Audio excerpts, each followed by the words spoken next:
In southern Iraq's Ziggurat province, this ancient Sumerian site is at risk of disappearing. Urgent restoration work is underway as erosion linked to climate change eats away at this UNESCO-listed Ziggurat of Ur. Archaeologist Karajamal Abed says the site is in a state of emergency. It is directly exposed to deterioration and collapse because of the weather conditions, he says. The Ziggurat of Ur is a massive stepped pyramid temple dedicated to the moon god Nana. It dates back more than 4,000 years. The Iraqi government has announced an initial budget of about $382,000 for a campaign to salvage the shrine. Archaeology expert Kadhim Hassoun Honeyin is a member of its restoration committee. He says the work combines traditional methods and redesigns based on scientific methods. For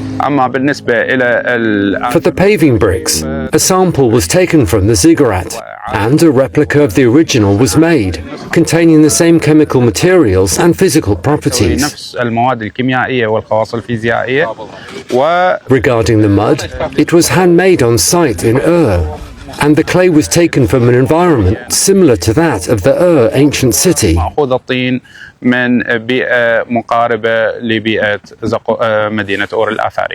Honeyin foresees regular maintenance work in the future because the site no longer has barriers of nature or man-made structures to shield it from the full range of weather elements.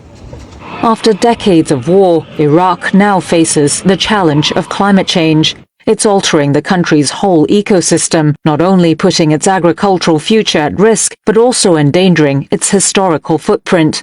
Iraqi officials have warned that harsh dry weather is increasing salinity in the soil and damaging historical monuments in the ruins of cities such as Ur, the birthplace of the biblical patriarch Abraham. Experts say a combination of wind and sand dunes has led to the erosion of the northern side of the ziggurat, threatening one of the best preserved examples of ancient Mesopotamian architecture and its insights into the Sumerian Empire, where one of the world's first civilizations flourished.